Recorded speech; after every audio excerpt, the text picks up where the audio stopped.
नमस्कार प्यारे विद्यार्थियों, आपका स्वागत है सोलंकी टेक्निकल क्लासेस में एक बार फिर से। आज हम बात करने वाले हैं मेंस एग्ज़ाम की मेरिट पे। तो उससे पहले हम बात करेंगे कि जो एग्ज़ाम में धांधली हुई है उस पर हम चर्चा करेंगे। तो देखिए, मेरा जो एग्ज़ाम सेंटर था वो था जीआईटी। मैं अपने एग्ज़ाम सेंटर की बात बताता हूँ आपको कि वहाँ क्या हुआ था। वहाँ हुआ था कि जैसे ही हमें 2 घंटे पहले सबको एंटर करवा दिया गया था वहाँ पे, और किसी की भी जो आंखें हैं वो स्कैन नहीं हो रही थी, किसी की राइट हो रही थी, किसी की लेफ्ट हो रही थी। इसी तरीके से विद्यार्थियों को इधर उधर घुमाते रहे, कभी इस लेब में कभी उस लेब में, इस तरीके से घुमाते रहे। लास्ट टाइम में सबकी एक एक आंख स्कैन करके और उसके बाद उनको बिठा दिया गया सीधा सिस्टम पे।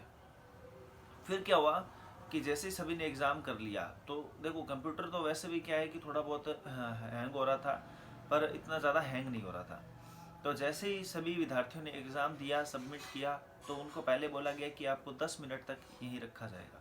तो 10 मिनट तक यहाँ रखने के बाद में फिर उन्होंने बोला 10 मिनट और ठहरो। ऐसे करते करते उन्होंने लगभग 1.5 घंटा लगा दिया और सभी की आंखों का स्कैन करने के लिए बोला गया। तो वहाँ पे भी काफ़ी वाद विवाद हुआ।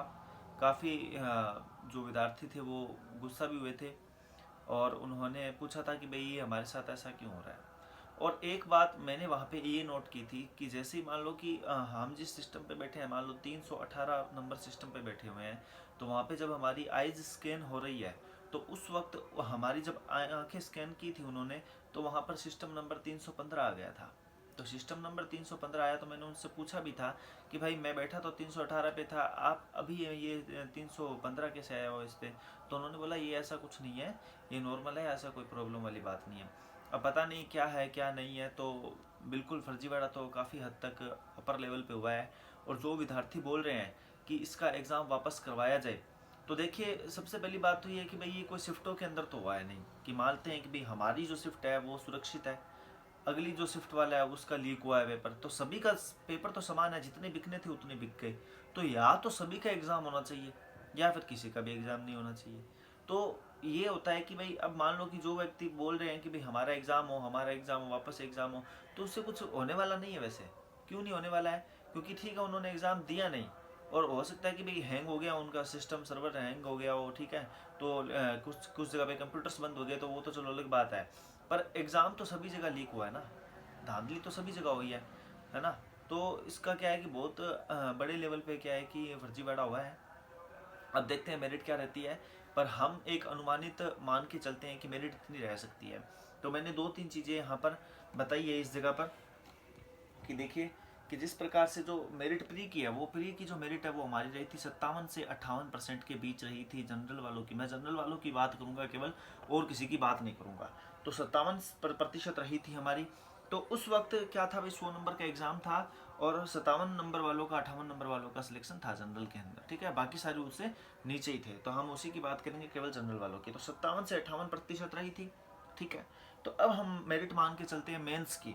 तो मेंस की देखो भाई 150 का 65%, अपने इसको क्या है कि 7% हाइक करके चलते हैं। हाइक का मतलब है 7% ज़्यादा लेके चलते हैं इसको।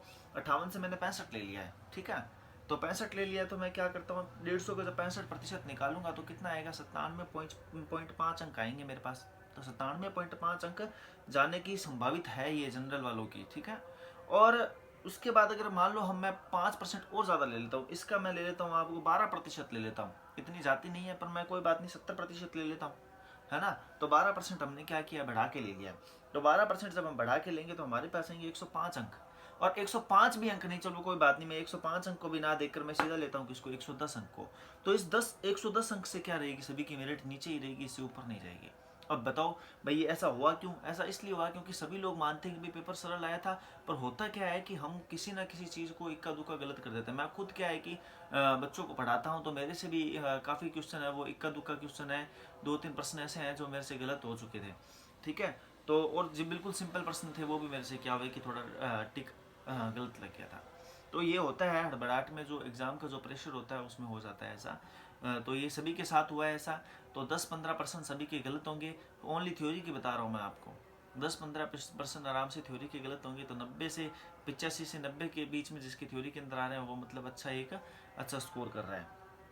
तो विद्यार्थियों घबराने की बात नहीं है, आपकी जो मेरिट है वो 110 से नीचे रहेगी। मैंने प्री के एग्ज़ाम के अंदर भी इसी तरीके से एनालिसिस किया था और वो की वही मेरिट रही। बाकी कोचिंग संस्थान वाले बोल रहे थे कि भाई 70 रहेगी, 75 नंबर चली जाएगी, 84 नंबर चली जाएगी, पर इतनी जाती नहीं है ना। तो ये ही आपकी जो अंतिम है वो मेरिट रहेगी। तो साथियों बहुत बहुत धन्यवाद, और इस वीडियो को आगे आगे शेयर कर दो ताकि बच्चों को पता लगे कि जो सटीक मेरिट है वो क्या रहने वाली है। धन्यवाद।